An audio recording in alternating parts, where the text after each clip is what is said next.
We asked for a $3.4 million increase from our current operating budget in going into FY16. What we got back in response was the county manager's recommendation of a 1.4 or 4.5% increase versus the 11 that I asked for.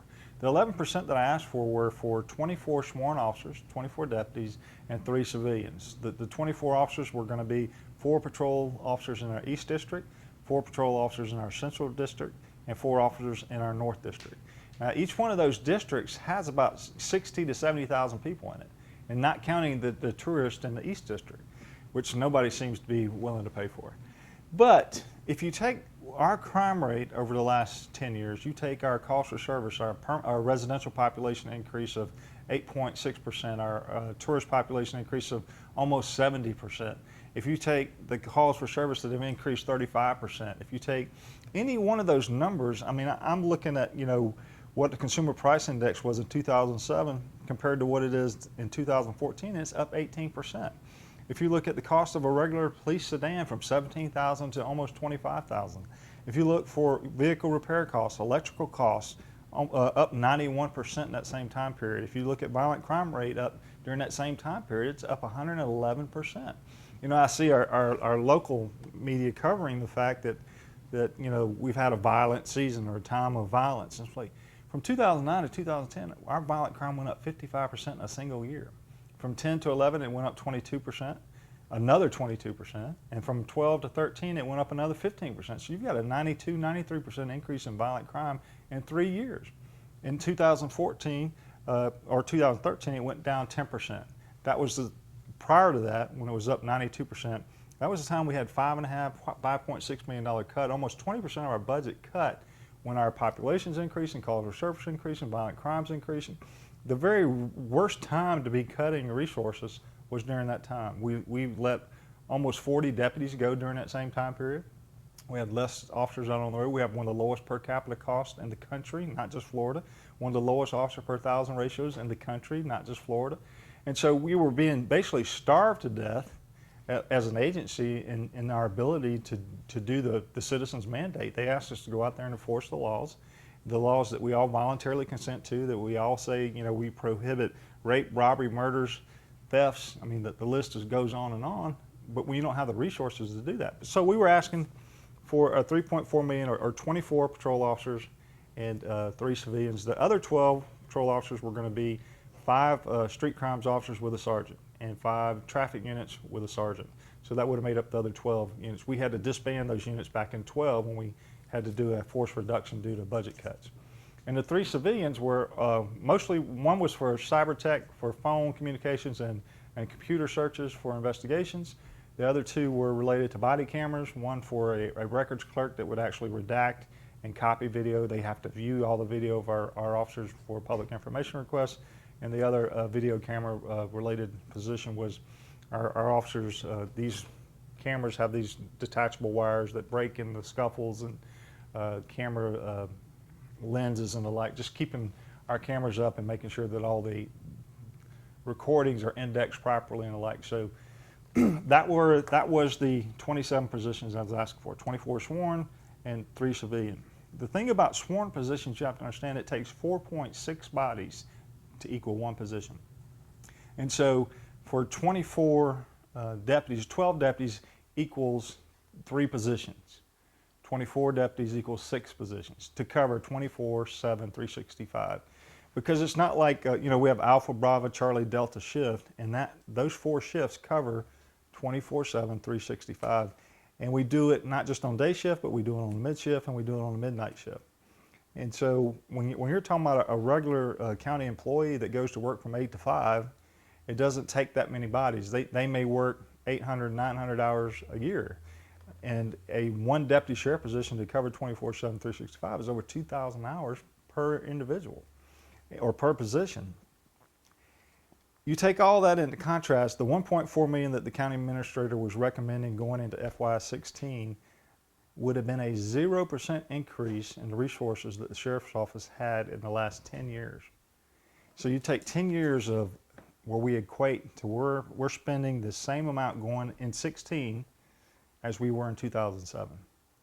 and you contrast that with a 111% increase in violent crime, a 36% increase in calls for service, an 8.6% increase in your residential population, almost a 70% increase in your tourist population, and the cost of everything that's increased, whether it's insurance, electricity, fuel, ammo, the list goes on and on.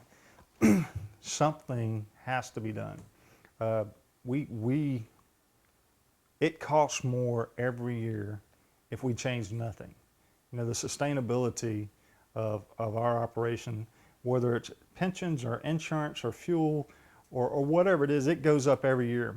And if we're not keeping pace, then you can't keep the same number of officers you have, much less increase the number of officers you have.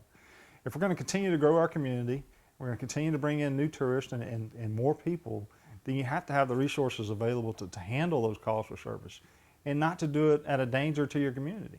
I mean, the numbers that I would show to our commissioners increased. You know, we've had the local media coverage of Okaloosa residents gathered to decry recent violence, but our 911 welfare checks since 2007 have increased 57%. Our domestic violence since 2007 has increased 89%. Our sex offender checks have increased 342%. Our Baker Acts have increased 132%. And the one that worries me the most is just since 2010, the number of officers injured by assaults has increased 100%. So over the last 5 years, we've gone from 24 deputies being hurt to 48 deputies being hurt in 2014 as a result of being assaulted in the performance of their work. That's unacceptable when you don't have the backup to send to people. I think body cameras certainly will help in that regard, having more officers available for backup so you don't have officers trying to handle a complex or multi-suspect incident. You know, anytime you have a fight, there's at least two parties involved. And then you're only sending one referee, so only one side of the fight is getting taken care of.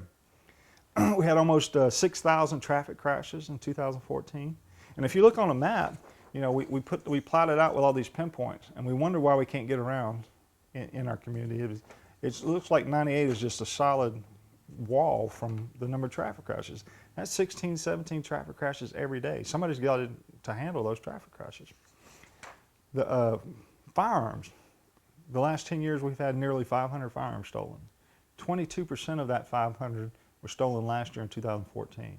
So, you know, we've had this message, you know, hide your things in your car. Don't leave your car unlocked.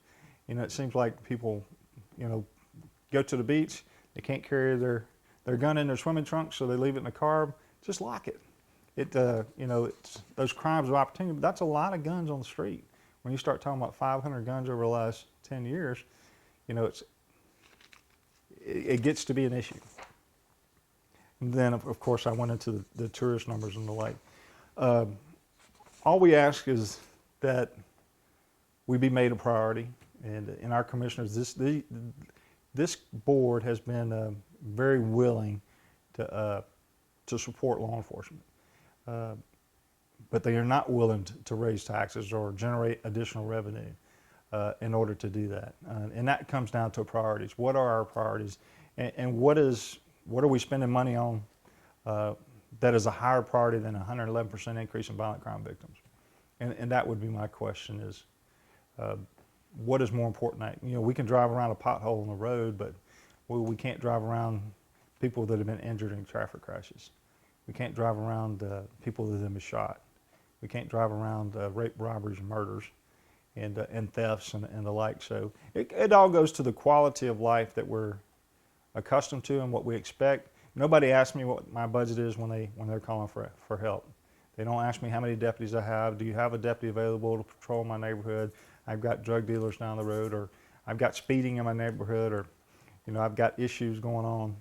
They're not asking me what my budget is and whether I have the resources to send. They expect it, and they expect our government's primary purpose, the real reason for existence, is for public safety and infrastructure.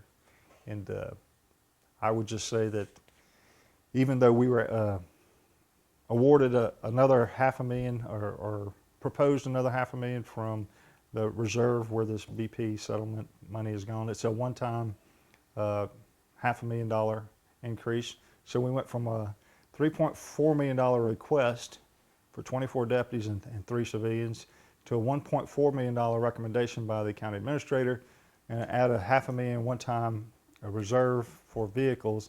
So we're at $2 million when we're asking for $3.4 million. And it certainly helps. We're certainly appreciative of our board's consideration in that regard, but it's woefully short. And obviously, I mean, it comes across as common sense, but in order to provide that quality service, you've got to be able to make sure the cars are running, make sure the deputies are paid, etc. It is, and I speak to a lot of groups on a regular basis, and nobody likes to pay taxes. I go, whether it's a Rotary or Republican Club or Lions Club or Kiwanis Club or any other organization that I'm talking to, that's one of the things I started. How many of you like to pay taxes? And they all laugh at me, well, and rightfully so. I don't like to pay taxes, but I also don't want to do my own law enforcement work as a citizen. I don't want to go fight my own fires.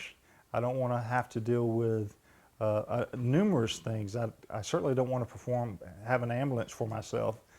And so you think about it from this perspective. If somebody burglarizes my house and they're from Tennessee or Kentucky or Georgia or somewhere else other than in my neighborhood, do I have the time to take off work and go track down who it is that burglarized me, recover my property? And so the pennies that we pay as citizens in taxes to have a service available to us that holds the criminals that work against us in our society, I think it's well worth it. Again, the primary purpose of government is what? And I believe it's public safety. Equipment-wise, I know that one of the things we talked about was vehicles. I know Crestview is going through an issue right now because their fleet is not just short but old, etc. Kind of where do you stand? I mean, is that kind of your biggest need equipment-wise? Equipment-wise, it is. Last year we were about $3.2 million behind in our fleet, with over half our fleet having 150,000 miles or more or 6 years or older. We need to replace about 45 to 50 vehicles every year, and that would put us on a 5 to 6 year replacement schedule. And we're so far off that replacement schedule that it gets worse every year. The further away we get from that replacement schedule, the worse it gets every year. The price tag at some point will be astronomical if we don't address it. And so this one-time non-recurring $500,000 increase will certainly help us move closer back to the 5 to 6 year replacement schedule, but it won't get us there. And unless it's a recurring appropriation in our budget, then we'll start moving back the other way in subsequent years, depending on the economy and the priorities that we dictate in our budget in future years. Anything else we need to add? Anything we missed? Anything important? It's all important, and I don't know how long we have to discuss it all, but every time we have been reduced in our budget, violent crimes increase, and every time we've been added in our budget, violent crime has decreased.